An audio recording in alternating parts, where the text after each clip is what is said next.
শুভ সকাল বন্ধুরা। সকালবেলা ঘুম থেকে ছেলেটাকে তোলা সব থেকে বড় কষ্টের কাজ। একদম উঠতে চায় না, আর সকালবেলা ওর আজকে প্রাইভেট আছে। আর দেখুন না, ঘর থেকে বের হয়ে এসে বারান্দায় এই বিছানার উপরে শুয়ে পড়েছে। হাতের কাছে ঠিক সেই ছোট্ট গাড়িটা রয়েছে, বিছানায় শুতে গেলেও সেই গাড়িটা নিয়ে যায়। ছেলেকে পড়তে পাঠিয়ে দিয়ে নিচে আসলাম। একটু কাজ করছিলাম। এরপরে ছেলেটা যেহেতু এসে খাবে, সকালবেলা চলে গিয়েছে, তাই তাড়াহুড়ো করে এখানে এসে আমি হচ্ছে গিয়ে কুমড়ো শাক ভাজা করে নিচ্ছি একটু সুন্দর করে। আর অল্প করে একটু ভাত চাপিয়ে দিয়েছি একদম ছোট্ট হাঁড়িতে করে।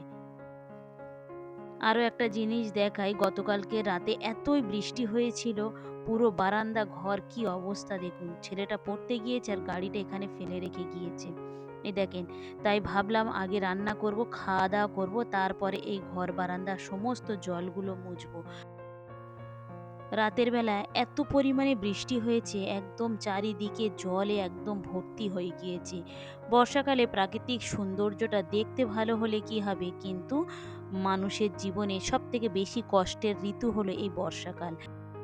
এতটাই বৃষ্টি হয়েছিল যে আমাদের ভিতরে অনেক মালপত্রও ভিজে গিয়েছে। উপর থেকে যে একটু ছোট ছোট ফাঁক থাকে, ওই ফাঁকের ভিতর থেকে এত পরিমাণে জল ঢুকেছে, এর ফলে কারখানা প্রচুর মালও ভিজে গিয়েছে। এই পুকুরের চারিধারে আমি একটু এসে ঘুরে ঘুরে দেখছিলাম যে রাতের বেলা অনেকটা মাছও বের হয়ে চলে গিয়েছে, একদম পুরো অনেকটা করে জল উঠে গিয়েছে তো। আর চারিদিকে লোকেরা প্রচুর পরিমাণে মাছও ধরছে। আমি সকালের টাইমে একটু যেতে পারিনি, কারণ একটু কারখানায় কাজের চাপ ছিল এবং বৃষ্টিও পড়ছিল।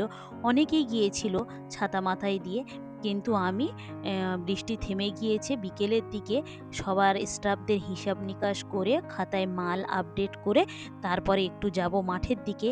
আর দেখাবো আপনাদেরকে যে কতটা পরিমাণে বৃষ্টি হয়েছে, এবং পুরো রাস্তার উপরেও প্রায় অনেকটা করে জল উঠে গিয়েছিল, প্রায় আমার ছেলের হাঁটু পর্যন্ত করে। তবে আমি যেহেতু বিকেলবেলায় গিয়েছিলাম, অনেকটা করে জল নেমে গিয়েছে, কারণ আমাদের বাড়ির কাছাকাছি কিন্তু ইছামতি নদী আছে, ওই জন্যে জলটা বেশি এখানে থাকে না, খুব তাড়াতাড়ি নেমে চলে যায়।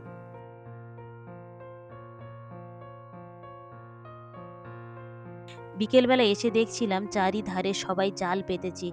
আর এই দেখুন, অনেকে আবার এইভাবে জালও ফেলে মাছ ধরছে।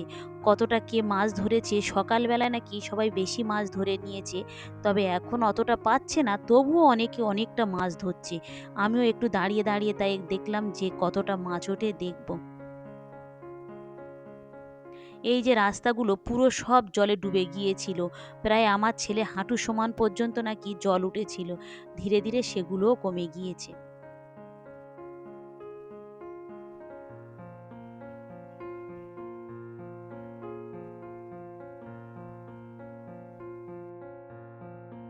এইসব রাস্তাগুলোও ডুবে গিয়েছিল। আর এই দেখুন, এখানে এরকমভাবে জাল পেতে এই বড় বড় মাছ ধরছে।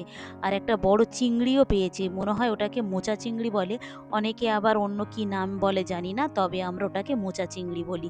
আর আবার এই জালটা তুলেছে, দেখি কি মাছ পড়েছে এখানে। এই যে একটা বড় মতো একটা মাছও আবার পড়েছে, আর খানিকটা চুনো মাছও পড়েছে।